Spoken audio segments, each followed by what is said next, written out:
remarkably glad to be with you today. Thanks so much for being in the room. Thanks so much for joining online, those of you who are doing that as well. When I was a kid, I've talked about him a lot, but I loved to be wherever my grandpa was. And I called him Pa, and he was bigger than life to me. And if he was going to be someplace, I wanted to be there with him. And it didn't really matter where. So much so that actually also included grocery stores. Like if he was going to the grocery store, that's not a necessarily fun place for a 4, 5, 6-year-old kid, but I was in if he was going to the grocery store. And when we would go to the grocery store that was really just at the front of their neighborhood, he had a way, because he was bigger than life to me, of allowing that to be a fun experience for me. Now, if I went with my mom, it was a little more like torture. But if I went with Pa, man, we were gonna have a good time. And we had developed what I would loosely call a little bit of a game, a little bit of an adventure, an exploration of sorts whenever we went to the store. And the deal was, I remember this one day very vividly, probably 4 or 5 years old, and it's one of my earlier memories of life. And he would allow me to kind of ride along on the side of the cart. And relax, for those of you, I'm not going to actually stand on it. I weigh a little more now than I did at 4 or 5 years old. And so, but I would ride along on the side of this cart, and he would push the cart, and he would name an item. He would name a canned good, or a certain little spice, a little tin of spice, or a block of cheese. Depending on where we were, we'd be in an aisle. He would name an item, and he would point to a general direction, and I would be allowed to jump off the cart and go to that general section and start hunting for that item. And when you're 4 or 5 years old, a shelf in the grocery store is enormous. It's enormous, right? And this was like going through the jungles of Africa or in the wilds of Egypt. I'm on the hunt. And the beauty was that if I found the item, I could grab it, and depending on what the item was, I was allowed to throw it back into the cart, which that's where the fun was for me, right? So if it was, like a loaf of bread or something, or eggs, we certainly weren't throwing it. But if it was a little tin of cinnamon, boom, we're throwing that. If it's a bottle of syrup, boom, we're throwing that, right?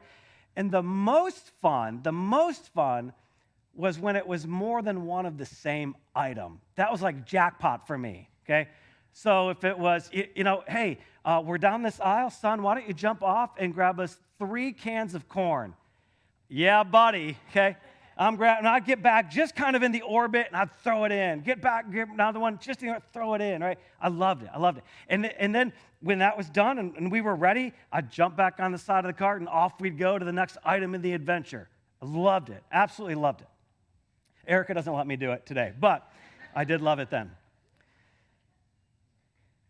One day I remember, it's really vivid for me in so many ways, being on the cart, and we were doing our thing. And he pointed to something. I don't really remember what the item was. And I jumped off the cart like I always did. And I turned around, I ran back, and I got the item. I picked it up. And I came back, and I threw it in the cart. And I jumped up on the cart, and I'm looking like, hey, where's next in the adventure? And I don't think it took me very long to start to realize I feel like we should be moving. I feel like the cart should be moving. Now, this isn't normally the pace we run at. And I remember I just started, and I turned to look back and see what Pa was doing, only to find I was on the wrong cart. And there was a very pleasant-looking lady, but she wasn't Pa.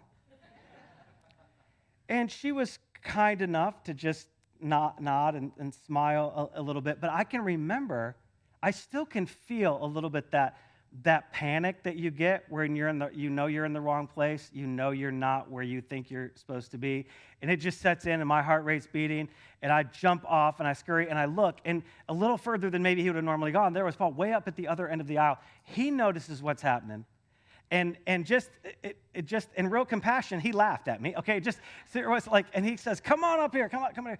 And so I run up, and I'm like, "Oh my word!" What was amazing to me is how easy it was, right, to get so distracted in what I was doing that I could jump onto a cart, and it's a cart. The cart feels the same. It's the same height. It stood the same. I could ride on it the same way. It's all the same. But it was really deceptive because while it all felt the same, it wasn't actually the cart. It wasn't actually the right cart.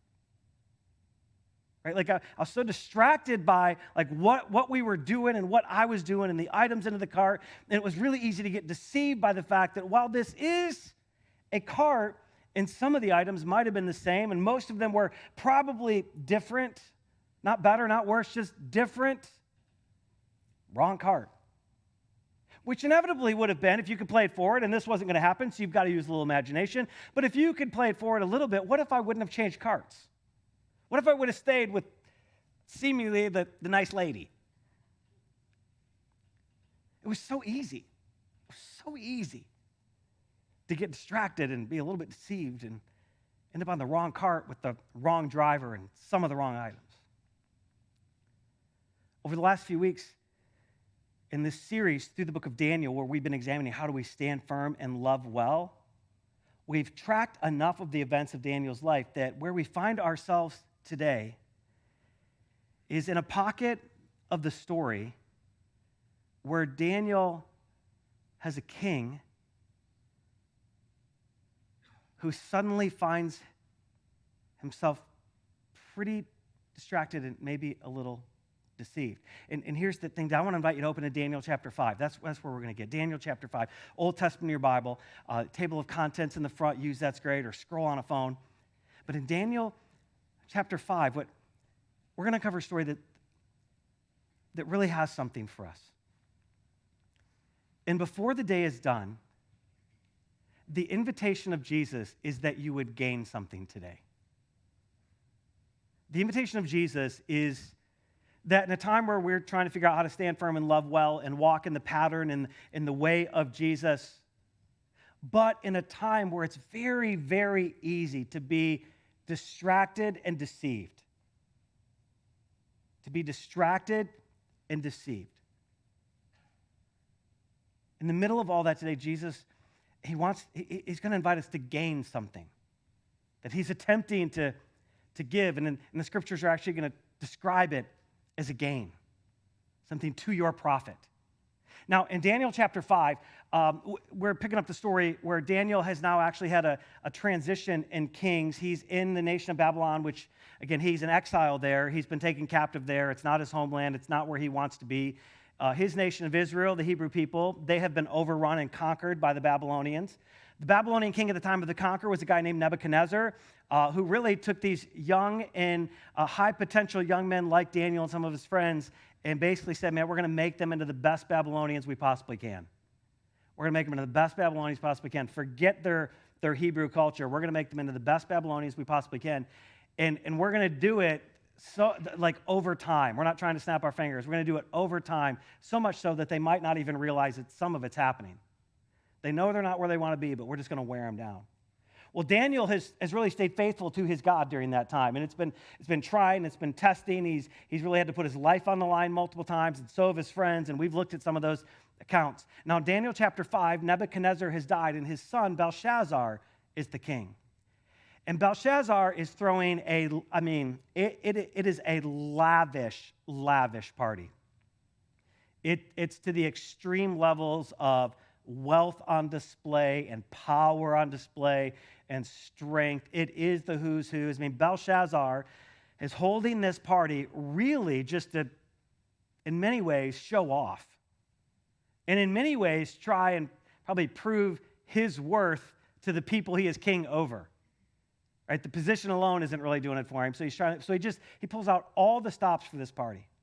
And in the middle of this party that Belshazzar is throwing to show off all of his wealth, there is a crazy supernatural experience. There's an actual event that we're going to read. We're not going to read a fictional story. We're going to read an actual event that happened and has been recorded and then protected over thousands of years for you and I to actually gain from today. Daniel chapter 5, again, is where we're going to be this morning. We're going to start reading in verse 25 because we're going to go right to the event that happens. Right to the event. Verse 25. There is this writing that happens on the wall. A hand comes along, and Daniel starts with this is the inscription that is written on the wall. And so you got to imagine there's this big party, it's lavish. Everybody's there. Everybody who the king is trying to impress and everybody who's trying to impress the king, they're all there. And literally, a hand comes and writes on the wall. Now, I don't know, is it like a skeleton hand? Is it a big hand? Is it a balloon hand? Is it like an Addams Family hand? I don't know. We don't really know. But there's this moment, okay? And so God is like exercising like his supernatural power in a natural environment to try and capture the attention. Primarily of the king. So Daniel says, this is what was written. Mene, mene, tekel, parsin. That should be enough for today. Let's pray and you can go home. Okay? Mene, mene, tekel, parsin. And so Daniel says, but here's what these words mean. Mene means God has numbered the days of your reign, and he's brought it to an end. Tekel means you have been weighed on the scales, and you've been found wanting. Your life isn't all you think it is. Paris, or parsin, your kingdom is divided. Like the kingdom you think you have such control over, it's divided, and it's going to be given to some of your adversaries, the Medes and the Persians. Now, I want to lock in just for a second on the first word, mene, because it was twice, and God led it twice because it's the most important one. And if you really distill it, it's this idea of numbered. He's like, hey, your days are numbered. And we actually still, a few thousand years later, use a phrase that comes from this moment in Scripture. Like when you see the end of a relationship coming, or you see the end of somebody's job, or you notice a business that you just know is not going to make it, we use a phrase something like, oh man, their days are numbered. Right? Their days are numbered. They're not going to make it, right? Well, that's not original to us. That's got a few thousand years of traction and history on it. That's essentially what God is saying to Belshazzar, the king. He's like, look, your days are numbered. I've been trying to get your attention. I've been trying to just convey to you who I am. I tried to convey to your dad, Nebuchadnezzar, who I am. You've taken my people captive. I need you to see it. So there's this really demonstrative effort by God to do it. But in it, he's saying, hey, your days, they're numbered. And it's funny, he says it twice. Your days are numbered. Your days are numbered. In this case, they're limited. They're limited. Or they're brief. They're brief. They're quick. They're short. There's a brevity to them. They're like a mist. You spray it and it feels like you're here forever, but it's really just gone in a millisecond. He's trying to remind Belshazzar that I know you have a lot, but you actually have nothing. You say, well, how did Belshazzar get there? He has all this power. He has all this opportunity. How did he get to the point where God would be saying to him, hey, your days are numbered? Well, let's go backwards in the passage just a little bit. We started in verse 25. Let's go back to verse 22, because Daniel's going to really just pull back the curtain for Belshazzar on how he got here and what's really happening. Verse 22, he says, but you, Belshazzar, his son of Nebuchadnezzar, you've not humbled yourself.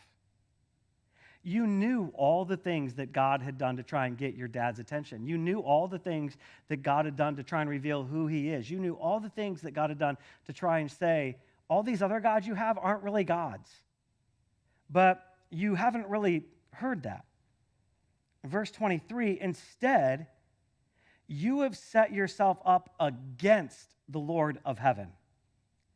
You had goblets from his temple brought to you, and to your nobles and your wives and your concubines, and you drank from them. Nebuchadnezzar had raided the Israelite temples, the temple to God, and they had taken all the gold and the sacred items out of it. And now Belshazzar has pulled those out of storage or wherever they were, and he's really saying, hey, this so-called God of the Hebrews, nah. He's really just desecrating. He's just mocking it. So Daniel's trying to say, look, you should understand how you got here. You should understand what's happening. Second part of verse 23. You praised the gods of silver and gold and of bronze and iron and wood and stone, which are gods that you've made that cannot even see or hear or understand. And you can't really hear or understand them because they're just items. But you did not honor the God who holds in his hand your life in all your ways. Therefore, he sent, because of that, because he sent this hand to inscribe on the wall. It's interesting. Daniel's like highlighting, hey, Belshazzar, this party is proof of it. Like you have praised, or you have adored. You have just treasured and adored. You have become enamored with. You have become reliant on. You have become fixated on. You have placed your trust and your value and your confidence and your worth in items like gold and silver, which you've put on display here. You've put your confidence and your strength in items like iron and wood and stone, like all of these items that represent your power. You're one of the most powerful people in the known world at the time. And all of these are representations of your power, and they're all expressions of your wealth. But the mere fact you've tried to put them on display, Belshazzar, is actually revealing to you you're not really settled. You're still trying to prove something, probably as much to yourself as you are to anybody else. Belshazzar, what's really happened is you've really been distracted. And you're really deceived. You've really been distracted. And you're really deceived. Now, what's interesting is none of the items that Daniel mentions, none of them are inherently bad. There's nothing wrong with gold. There's nothing wrong with silver. There's nothing wrong with wood and iron and clay. There's nothing. They're just items. There's nothing inherently wrong. But the catch for Belshazzar is that man, he just adored them. He oriented his life around these items, which were good, but were certainly not worth the trust of his entire life. And because he trusted them, he lost sight of the fact that his days are actually brief. They're numbered. They're numbered. That's quick. Now, today, we don't necessarily stack up blocks of gold and bow down to them and sing about the beauty. We don't, necessarily construct a wooden idol, outside of the bonfire and worship it. So we lose a little bit in this, but it is true that while we don't do that, we do with Belshazzar find ourselves people oftentimes distracted and deceived. We're occupied by what we're doing and what we're hustling after and what we're looking for, and it gets really easy in that moment to get on the wrong cart. Looks right. It's got all the same external feels, and it looks like it's going the same maybe direction or close, but we're distracted by what we're doing and what we're putting in the cart, and we get deceived by thinking we're on the right cart. We actually have more in common with Belshazzar than we think. In fact, I want to read you just what is absolutely a paraphrased version of parts of verse 23. Just listen to this. Let it soak in for a second. Maybe Daniel was having this convo with you and I a little bit. Maybe you'd say you adored and you put all your hope and your confidence in the gods of family and financial security and career, and image, your friends, intelligence, kindness, and goodness, which cannot even hear or understand you, because they are merely gifts that you have counted on, you've depended on, more than the one who made them and gave them.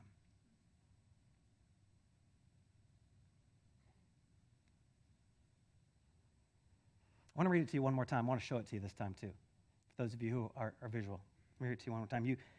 You adored and put all your hope in the gods of family, financial security, career, image, friends, intelligence, kindness, goodness.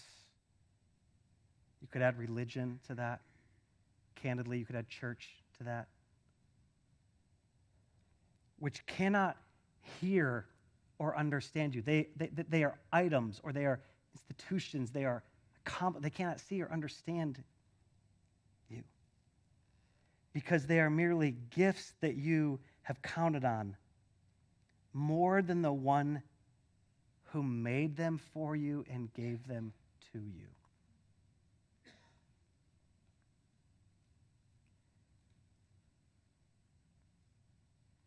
You see, all of those are good. They're all great. They're all worthy to be celebrated and enjoyed and embraced and engaged in, but none of them are built with the capacity to be a God. None of them are built with the strength to carry the weight of all of your hope. They were, in fact, made and gifted to us by the one true God, by the Jesus who saves. And yet, listen, hear me. All of us together, it's so easy. It's so easy to get distracted and to be deceived by the beauty of good things and the pressure of good things and the intensity of gifts. And before we know it, and without one like conscious, deliberate decision, we can find ourselves on the wrong cart. It feels like the other cart. There's a lot of the same. There's some spices in there that are in the right cart. There's like some food in there that's in there, but it's driven by somebody different. It's going someplace different. And it's so easy. And Jesus says, I gave you all those things, but to be enjoyed with me, not to be adored in place of me. I gave you those things. They're so good. Your family, man, it's such a gift. Your intelligence, the kindness of me, and your friends. What a gift. But they're to be enjoyed with me, not adored instead of me or in place of me. So easy. We don't even have to be blatantly rebellious to get here. It's just easy. It's where most of life is going on its own. So what do we do about it? Like, is there like an antidote to this whole reality? There is, and it's to look at this idea of numbered. Your days are numbered just slightly differently. If you've got a Bible and you want to flip here, if you want to go here on your phone, Psalm chapter 90. I want to look at just one line from Psalm chapter 90 that really helps us. This is like a great life verse for those of you who might be hunting for one. The psalmist writes these words. He's been talking about just life and what he's searching for and longing for. And he says this, hey, God, would you please, this is a prayer, like here it is a prayer, like, hey, God, would you please teach us, instruct us, guide us on how to, here it is, number. There it is. Like, God, would you help us number our days? Would you help us number our days so that, and then this is the good part, this is the promise, right? So that we could, what's the next word? So that we could what? Oh, it's the word gain, just for those of you who are struggling. Here, let me help you again. So that we might gain, that we might do what? Gain a heart of wisdom, or so that we could gain the ability to live with great skill. That's what wisdom is over and over again in the Bible. It's the ability to live in Jesus-like skill, with Jesus-like thinking, with Jesus-like action. And there's the psalmist, like, he's praying in many ways our prayer. Like, hey, would you help me? Would you help me like number my days? Would you help me do two things? Would you help me understand my days are brief? They are brief. While sometimes a single day can feel like an eternity, or a stretch of a few months can feel like an eternity, and our days are brief, friends. It's quick. Before this little bit, the psalmist said, hey, you give us this gift of 70 or 80 years on this earth, right? If you're really fortunate, you get a little further than that. I saw that the oldest lady, I think in America, the oldest lady in America died a couple weeks ago at 115. Woo! I know. It's like, man, That's a long time, right? It's a blank. It's actually less than a blank. We compare the thousands of years that people have and will lived on this earth. And here's the thing. Like, if we understand ours is brief, but then if we will set our days down next to eternity, like the expanse of forever, the expanse of never ending, we're confronted with even more of the brevity of this life. One of the best ways to get this heart and this way of life of wisdom is to come to grips that life is brief. It's brief. Your days are brief. My days are brief. They're quick. They're short. They're fast. And when we come to grips with that against the backdrop of eternity, do you know what it actually does? It actually stirs hope instead of panic. When we understand, oh, there's something longer I could live for. The psalmist, that's part of what he's praying. It's like, God, just help me live long. Not in this body, but help me live thinking long. Help me live towards eternity. Help me live towards what will one day be your new heaven and your new earth. Help me live towards forever. We struggle most when we live only towards our 70 or 80 years. That was Belshazzar. And now all of us don't have infinite wealth that he had to put on display to try and prove something. And so we might be attempting to lean into our skill or our relationships, our experiences, or how good of kids we can raise, or what we can accomplish, or what promotion makes sense, or what, right? We're living into these things, right? And which in and of themselves are all good. When we let them be gifts. When we let them be gifts. Not put the pressure on them to be God.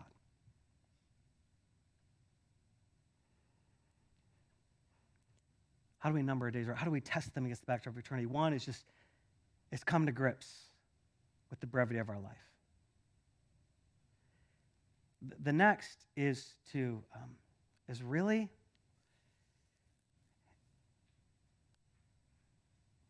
it's to understand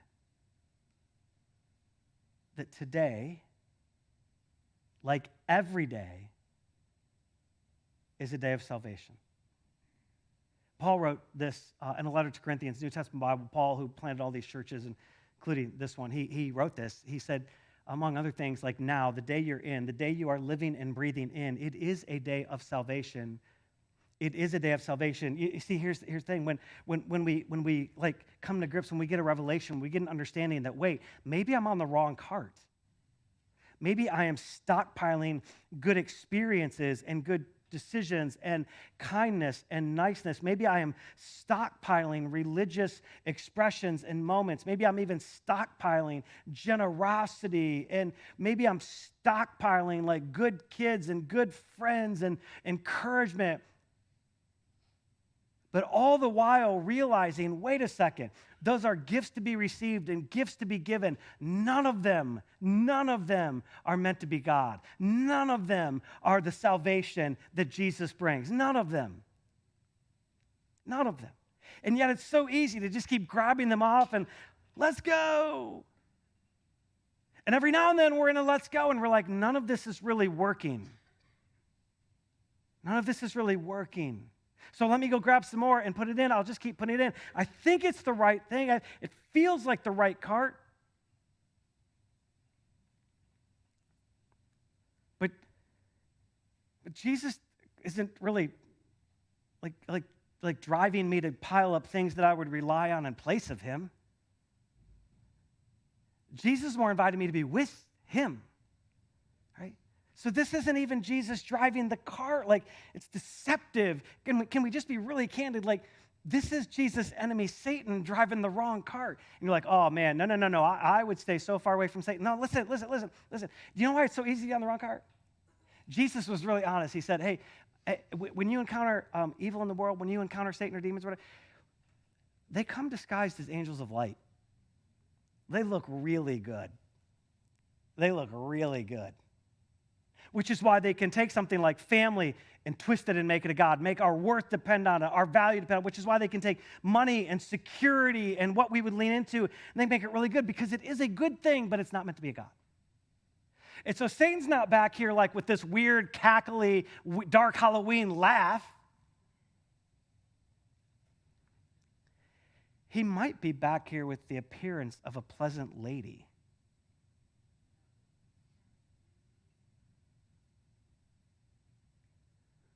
But absolutely be driving your life in the wrong direction. But, today is the day of salvation. I think there are a couple groups of us that need a version of Jesus' salvation today. One is clearly, right? One is clearly the initial gift of salvation where Jesus comes and says, hey, look, I don't want you trapped in all of this. I don't want you independent of me. I want to be with you. That's why I did what we were saying about earlier. I came and I gave myself for you. I became the sin. I became the confusion. I became the independence so that I could beat all that. So that I could come back from the dead, not just to show off, but so I could be with you. To make it really easy for you to get to me. All you got to say is yes to my life. All you got to do is say, yeah, hey, Jesus, here, would you drive my car? Would you lead my life? If you love me enough to experience the torture of death for me, knowing that I may very well reject you, if you would love me that much, then I'll trust you to lead. I'll trust you to lead. I'll take forgiveness and grace, that's great, but I will also trust you to lead. For some of you today, you've been in church a long time, but Jesus isn't really Lord. But he wants to be. And your heart is designed for him to be. Your heart is not wired and created to live counting on accomplishment and quantity and amassing of temporary things. Temporary things. And in just a minute, I want to invite some of you to make that decision, to just surrender your life to Jesus. There's another group of us, and this will probably be more of us, but there's another group of us who part of what Jesus is trying to do today in a time where we're fighting the culture and trying to understand how do I stand well and how do I keep my wits about me and how do we live in this thing and let me just do good. Part of what Jesus is attempting to do is simply say lovingly, hey friends, you're a little distracted, a little deceived. It's okay. Today's the day of salvation for you. A little distracted, a little deceived. But today's the day of salvation for you. And it's really just a day to say, you know what? I'm not even 100% sure how I got here. I'm not 100% even sure how I started adoring my family more than Jesus. I'm not even 100% sure how I started adoring and counting on money and financial security in my career more than Jesus. I'm not even sure how I got there. But I don't want to stay there. I want to make a turn. I want to make a turn.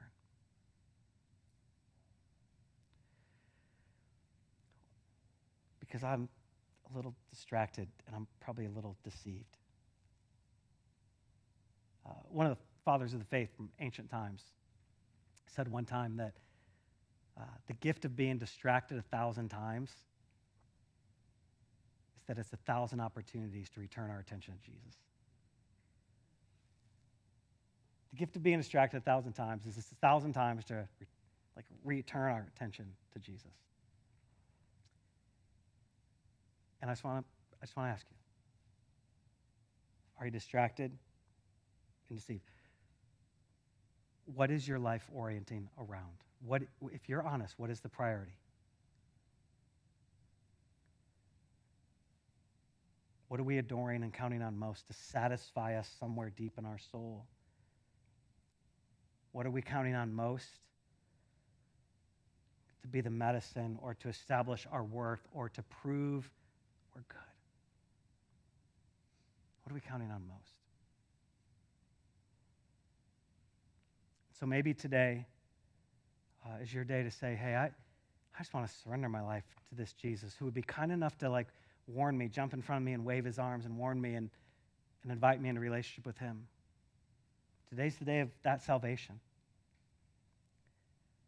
Or do you need to say, I didn't really stop long enough to think about it, but I'm a little distracted and a little deceived. I'm even still praying. I'm even still doing church things. I'm even still doing good things, but I've gradually let my hope and my adoration drift to something else, a good thing.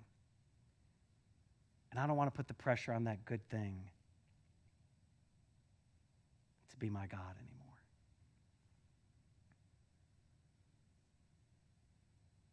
Is there any chance we're just on the wrong cart? We're just on the wrong cart. We're not going to go down this road very far today, but just as a point of context, to understand how easy it is. Most gatherings of churches, we could make a collective statement that we're on the wrong cart sometimes. In the last few years, this has been largely lots of expressions of the church. We just get on the wrong cart. We get distracted. We get deceived, right, by a good cause that's not Jesus, or a good move that's not Jesus, or a good program that's not Jesus. It's a gift of Jesus. It wasn't meant to be him. It was a gift of him. So in some ways, we're all here sometimes, right? It's okay. There's no guilt and there's no shame in it. There's the gift of Jesus, again, jumping into front of us. Hey, now is the day of salvation. Today is the day of salvation.